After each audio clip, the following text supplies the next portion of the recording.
بسم الله الرحمن الرحيم.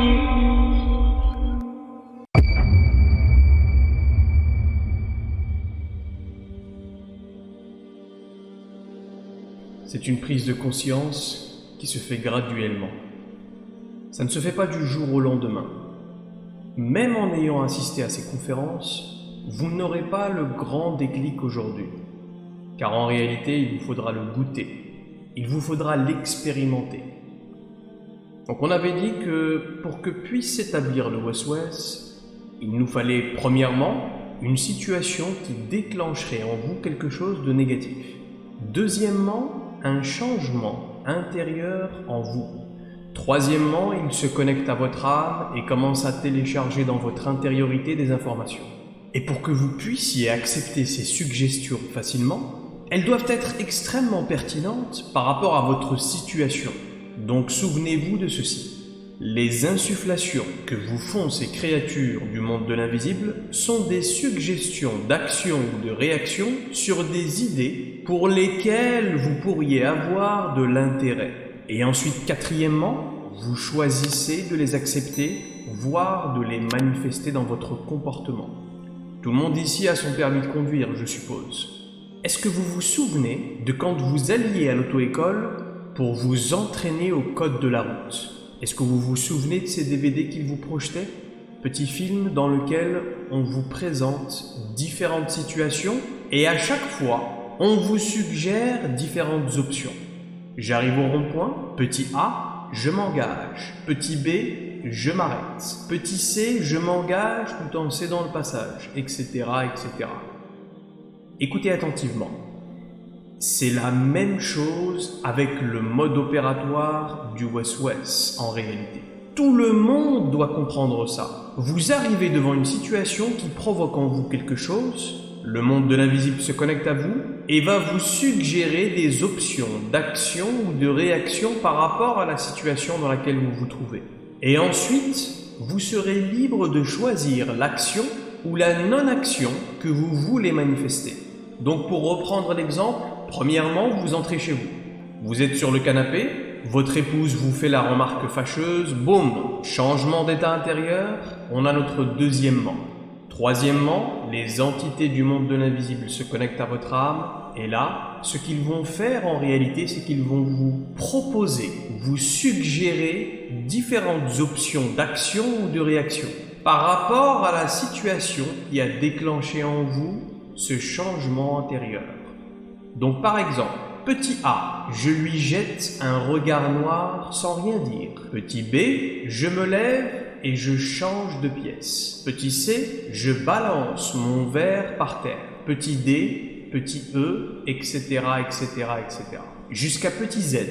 Vous comprenez ce que je veux dire? Et dans toutes ces différentes options que vous insuffle le monde de l'invisible, il y en a toujours au moins une qui est positive, la bonne insufflation, celle que vous devez trouver et choisir de manifester parmi toutes les autres. Comment est-ce qu'on définit la bonne option? Eh bien, c'est celle qui est en parfaite concordance et en parfaite harmonie avec l'intention et la satisfaction du Créateur. Autrement dit, c'est l'action ou la réaction qu'Allah subhanahu wa ta'ala attend de vous et qu'il le rendra satisfait de vous. Et c'est tout en fait. C'est juste ça. Pour résumer, à chaque fois que vous êtes dans une situation qui déclenche en vous quelque chose, on vient vous suggérer différentes options de réaction et vous devez choisir. Donc si on pouvait juste s'arrêter 2 minutes ici pour prendre conscience que, au final, tout ceci, la nature profonde de cette vie, n'est au final qu'un laps de temps, un champ de possibilités, un jeu si vous voulez, une simulation dans laquelle vous êtes assujetti à un certain nombre de situations dans votre journée. Depuis le moment où vous êtes conscient, quand vous ouvrez les yeux le matin, jusqu'au moment où vous ne l'êtes plus, au moment où vous vous endormez. Parce qu'on ne peut pas vous tenir pour responsable de vos actions quand vous êtes inconscient, pas vrai? Allah subhanahu wa ta'ala ne jugera pas une personne handicapée mentalement, de la même manière qu'il jugera un homme ou une femme qui a toutes ces capacités, n'est-ce pas? Donc depuis le moment où vous ouvrez les yeux, la partie commence jusqu'au moment où vous perdez conscience. Et durant ce laps de temps, vous êtes simplement assujetti à un certain nombre de situations. Des situations dans lesquelles vous devez à chaque fois choisir la bonne action ou réaction à manifester. Et c'est juste ça. C'est juste ça. On vous met tous les jours dans des situations et on vous suggère différentes options, différentes possibilités d'action, comme au code de la route. Petit A, petit B, petit C. Et vous devez à chaque fois choisir la bonne réponse. Et à la fin, on s'arrête et on fait les comptes. C'est super important ce que je suis en train de vous dire. C'est juste ça en fait. Le secret de cette vie est aussi simple que ça. Si tout le monde comprenait que ce n'est qu'un jeu, que ce n'est qu'une simulation, ce n'est pas la réalité. Vous êtes dans une pièce de théâtre. Vous êtes l'acteur et derrière les rideaux, vous avez des souffleurs qui vous soufflent votre texte et vous répétez ce qu'ils vous soufflent. Et ils vous soufflent quoi faire et vous agissez. Mais au final, tout ceci n'est qu'une pièce de théâtre. Ce n'est pas la réalité encore une fois. La réalité se trouve derrière les rideaux. À la fin de cette pièce, on ouvre les rideaux et vous passez de l'autre côté. Et là, vous voyez la réalité de vos actions. Car au final, vous êtes les seuls responsables des réponses que vous aurez données aux différentes situations que vous traversez dans cette vie. Et oui, ce qui est triste, c'est que pour beaucoup d'entre nous, quand on est dans une situation, les créatures du monde de l'invisible, les souffleurs si vous voulez, ils nous soufflent quoi dire et quoi faire. Et malheureusement, on glisse. On ne voit pas la subtilité de ce jeu de théâtre. C'est tellement naturel qu'on manifeste immédiatement ce qu'il nous suggère. Mais au final, c'est nous et uniquement nous qui avons choisi. Nous sommes responsables de ces actions. Et le plus drôle dans tout ça, c'est que le jour des comptes, Allah subhanahu wa ta'ala nous décrit dans le Coran que tous ces gens qui découvriront la réalité de leurs actions à ce moment-là seront tellement choqués et pris de panique qu'ils iront à la recherche d'Iblis en personne. On verra littéralement le jour du jugement des foules et des foules de gens qui vont vers Iblis. Pourquoi? Pour lui demander de rendre des comptes. Pour lui demander de prendre ses responsabilités pour tout ce qu'il les a poussés à faire. Et vous savez quoi? Ils vont le trouver. Et quelle sera la réponse d'Iblis à ce moment-là? Allah subhanahu wa ta'ala nous décrit cette scène en citant directement Iblis. Ba'da a'udhu billahi minash shaytanir rajim, bismillahir rahmanir rahim. Wa ma kana li alaykum min sultan. Sachez que je n'avais aucun pouvoir sur vous en réalité. Illa an da'awtukum fastajabtum li. Illa an da'awtukum fastajabtum li. Je n'ai fait que vous appeler à commettre de tels actes. Je n'ai fait que vous suggérer de dire de telles choses. Mais vous avez choisi de me suivre. Et Iblis continue en disant Fala talumuni walumu anfusikum. Ne me faites donc pas de reproches aujourd'hui, mais faites-en à vous-même. Autrement dit, ce jour-là, Iblis se désavouera de tout le monde. Il nous reniera tous. Il ne pourra absolument rien pour personne ce jour-là. Alors, jusqu'à quand? Jusqu'à quel âge? Aujourd'hui, vous avez 25 ans, vous en avez 40, vous en avez 70. À quel âge allons-nous prendre conscience de ce jeu subtil d'insufflation qui se fait en nous et qui dirige nos vies au quotidien? Maintenant, quelle est véritablement la nature de ces insufflations? La semaine dernière, on disait que toutes ces voix en nous ne sont jamais nos voix. Et il y a eu beaucoup de réactions à cette conférence. Beaucoup de gens m'ont demandé « Mais alors, quand est-ce que c'est moi qui pense ?» d'où viennent ces voix en réalité? Pour répondre à cette question, il vous faut d'abord comprendre que ce que nous avons l'habitude de définir comme « moi » est en réalité composé de plusieurs parties. Quand vous vous regardez dans le miroir, qu'est-ce que vous voyez? Vous allez me dire « c'est moi que je vois dans le miroir, c'est ma réflexion ». Eh bien en réalité, ce n'est pas vraiment vous que vous voyez dans le miroir. Ce n'est en réalité qu'une infime partie de vous. Ce n'est que la dernière couche de votre être, la couche apparente, manifeste, physique. Le véritable vous est bien plus que cela. La science et la médecine moderne aujourd'hui ne se limitent qu'à votre corps physique, votre partie de vous qui est en surface seulement. Et c'est pour ça que la médecine et la science sont très limitées.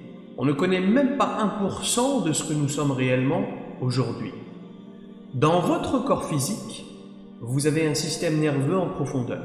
En dessous encore, vous avez un système lymphatique. En profondeur encore, à l'échelle subatomique, vous avez un corps énergétique, en dessous duquel vous avez un corps émotionnel, puis un corps mental. Et enfin, vous avez votre enveloppe spirituelle, elle-même composée de 2 corps. Votre âme, qui est l'enveloppe, an-nafs, et son essence profonde, l'esprit, ce qu'on appelle ar-ruh. Donc, quand on me dit « je me parle à moi-même », encore une fois, je pose la question « mais qui parle à qui ?» Qui parle à qui? Sachez que dans les différentes options qui vous sont suggérées, lorsque vous êtes assujetti à un waswas, on trouve des suggestions négatives, mais aussi, comme on vient de le voir, une ou plusieurs suggestions positives. Celles que vous devez choisir pour satisfaire le Créateur, rappelez-vous. Et le rapport entre les 2 côtés est assez déséquilibré en fait.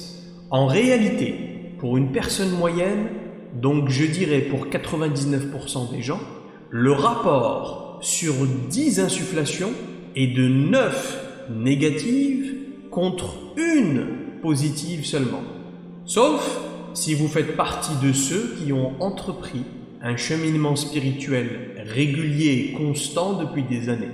Par prévention, aujourd'hui, acceptez comme niveau de départ ce rapport de 9 contre 1, car sinon vous risquez de sous-estimer leur influence sur vous dès le début, et c'est une erreur fatale dans le cheminement spirituel. Et là, vous allez vous dire « mais moi je suis quelqu'un qui prie, je médite, je fais du dhikr chaque jour, etc. etc. » Et souvenez-vous que ce ne sont pas vos voix, justement. Ils essayeront de faire en sorte que vous les sous-estimiez. Maintenant, sur ces 9 insufflations, on a des suggestions qui vous sont insufflées par des créatures sataniques et démoniaques, mais on y trouve aussi des suggestions des niveaux inférieurs de votre âme, l'âme animale, l'âme satanique, l'âme prédatrice, votre ego. Votre ego en vous fait aussi entendre ces voix dans votre tête.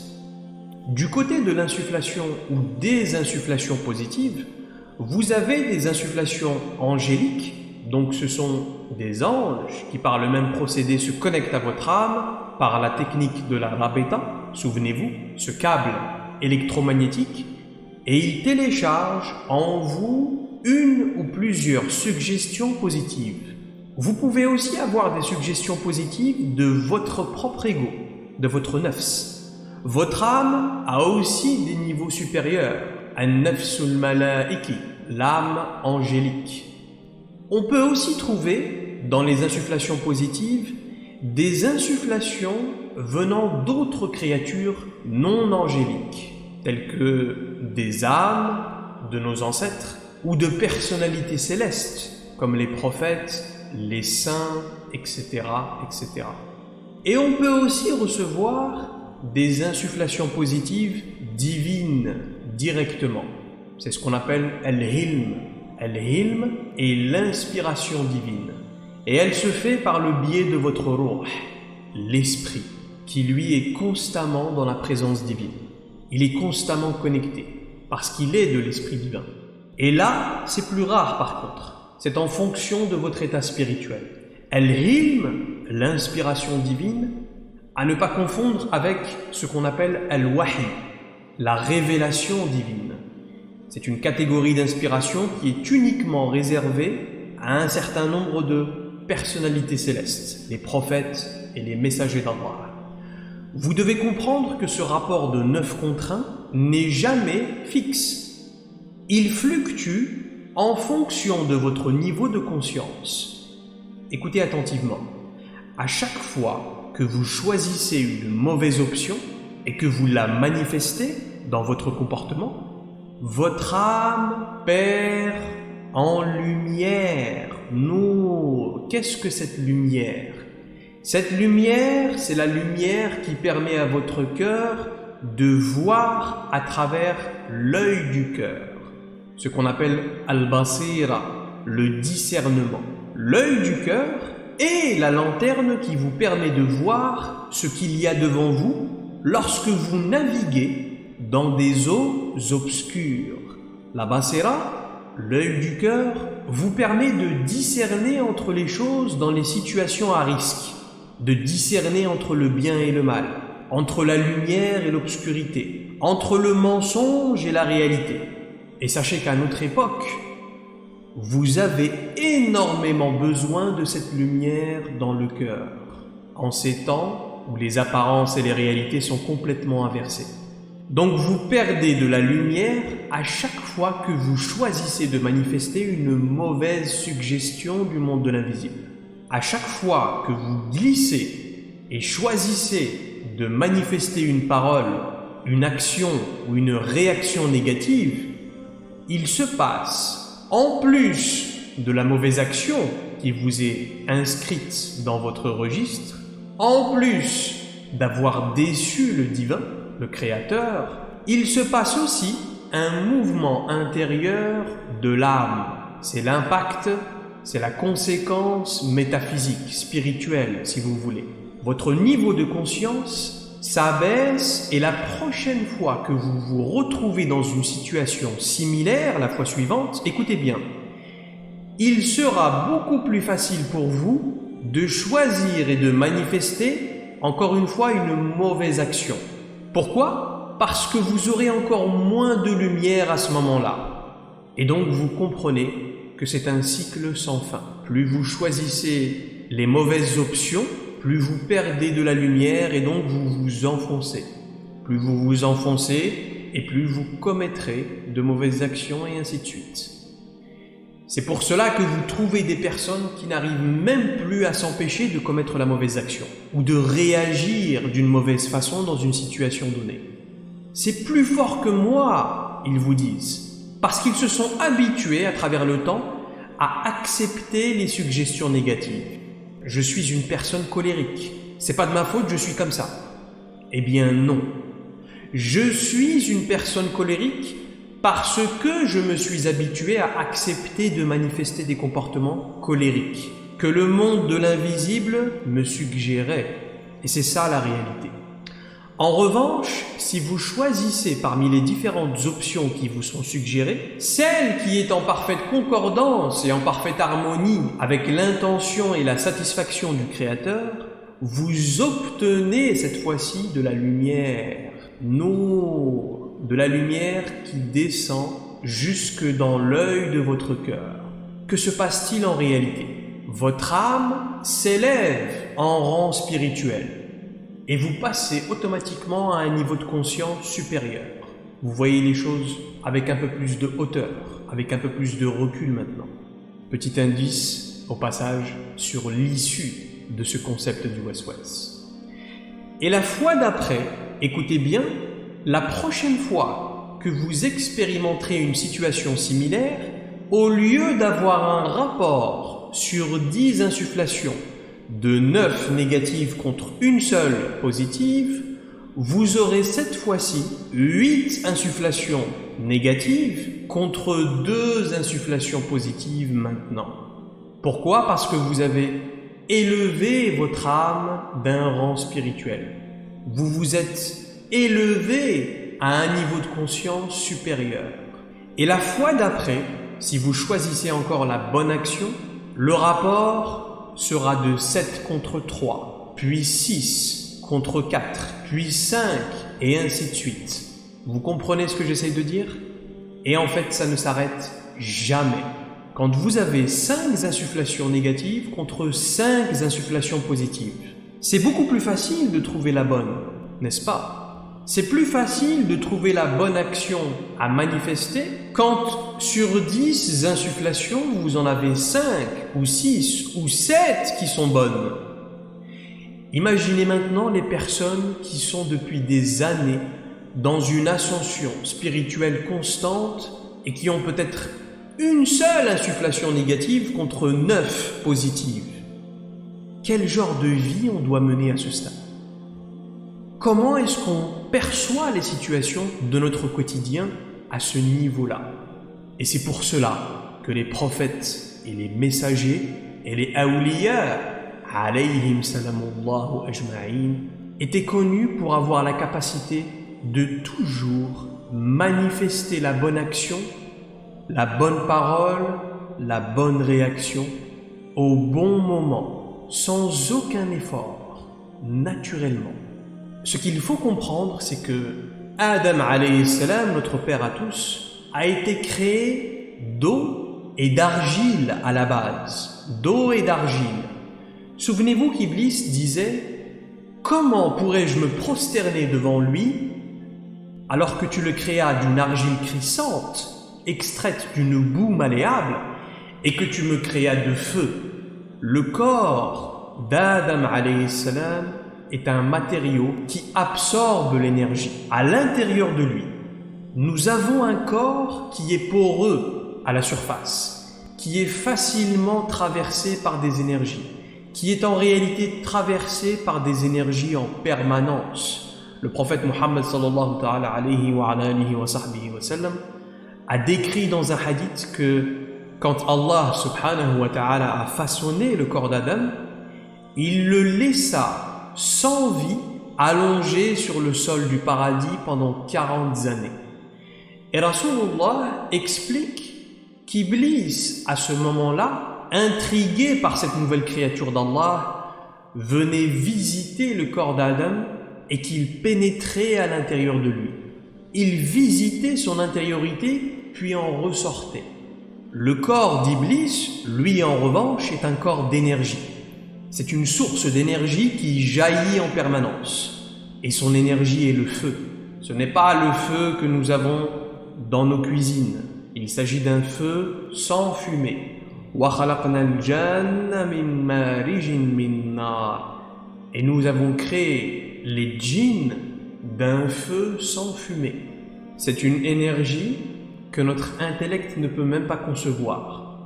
Allah utilise simplement le nom feu ici, parce que dans notre monde matériel, dans cette dunya, le feu que nous avons est l'élément qui se rapproche le plus de cette énergie-là, de cette source d'énergie. Vous avez aussi les anges, qui sont eux aussi des sources d'énergie. En revanche, les anges ne sont pas créés de feu, ils sont créés de lumière. À l'inverse de ces créatures, Adam alayhi salam, lui, a un corps physique qui reçoit l'énergie. Nous sommes en permanence traversés par des énergies qui entrent en nous et qui en sortent. Des émotions, des pensées, des perceptions, des réalités subtiles qui nous traversent, mais que nous ne percevons pas. C'est tout à fait normal d'être traversé par quelque chose, même s'il s'agit d'une émotion qu'on ne comprend pas, même s'il s'agit d'une idée des plus noires. Tant que vous ne l'acceptez pas, vous n'en êtes pas responsable.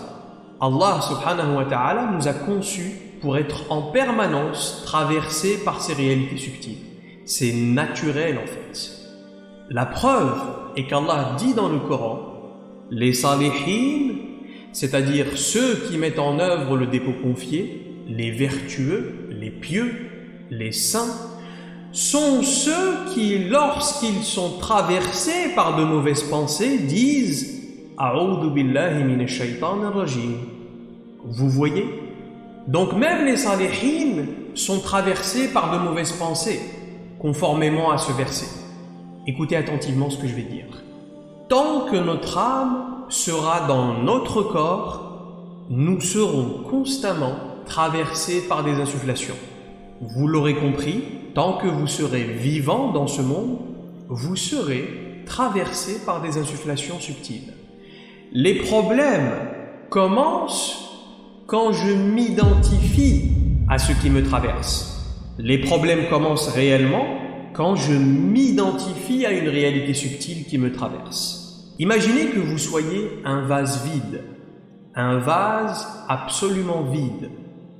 Des énergies entrent en vous et ressortent. Elles entrent et ressortent. Elles entrent et ressortent, infiniment. Les problèmes commencent réellement quand vous choisissez de les retenir en vous. Comment? En vous identifiant à elle.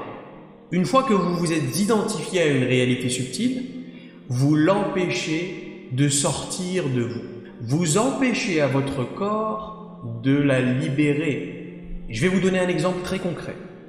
Vous sortez de chez vous, vous croisez votre voisin qui est un peu raciste. Et en plus, ce matin-là, il s'est disputé avec son épouse. Donc il est très en colère.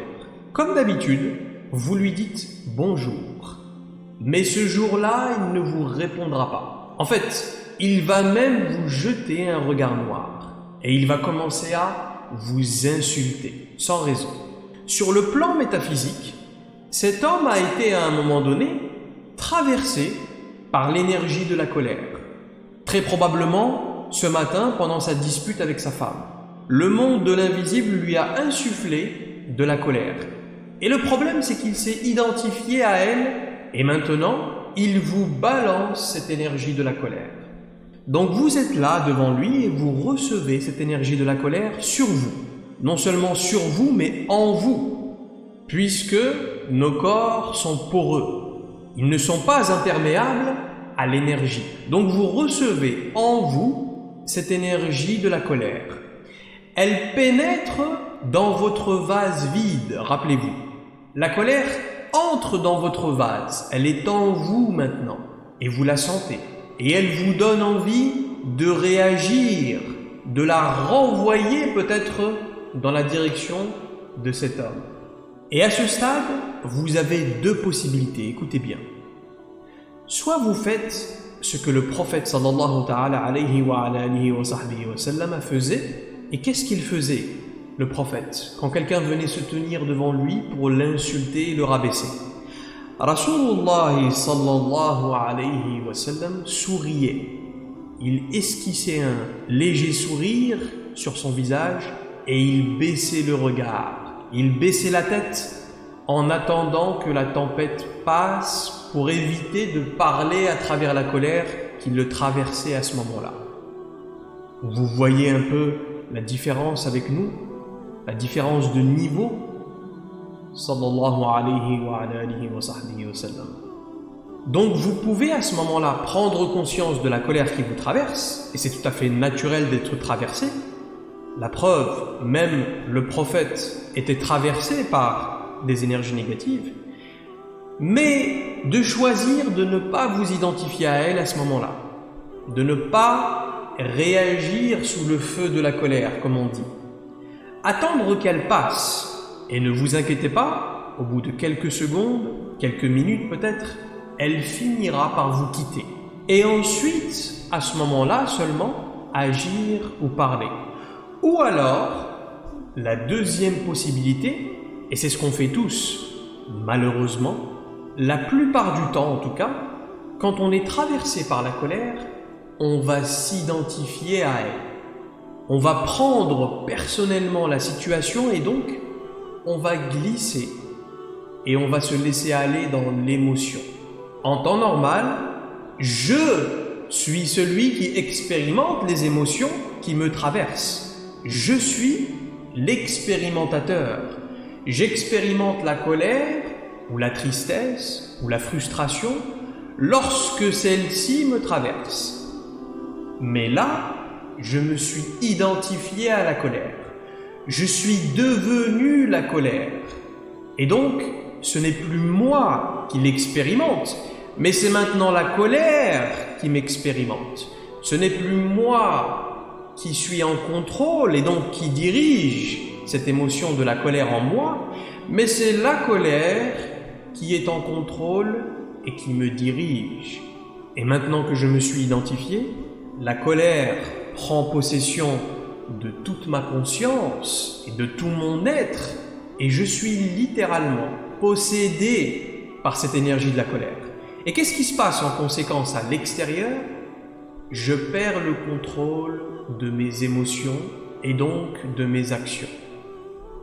Et à partir de là, tout ce que je vais faire ou dire se fera à travers le prisme de la colère. Et vous connaissez tous les conséquences de cela. Résultat, je vais être certainement injuste envers quelqu'un. Je vais blesser les sentiments d'une personne qui m'est chère peut-être. Et ce qui est drôle, c'est que très souvent, quelques minutes plus tard, on se réveille, on a ce déclic, entre guillemets. Et on prend tout de suite conscience de ce qu'on vient de faire. Et on regrette. Mais qu'est-ce qui m'a pris de dire ça? Mais pourquoi je lui ai fait ça? Pourquoi? Pourquoi est-ce qu'on glisse si facilement? Pourquoi est-ce qu'on ne voit pas venir ce jeu subtil du waswas à l'intérieur de nous? Et quelle est la solution à cette folie? Quelle est la solution à cette équation? Et nous verrons tout ça dans la prochaine conférence, Inch'Allah. Bismillahirrahmanirrahim. Wal asri inna l'insana lafi khusr illa alladhina amanu wa amilu salihat wa tawasaw bil haqq wa tawasaw bis sabr.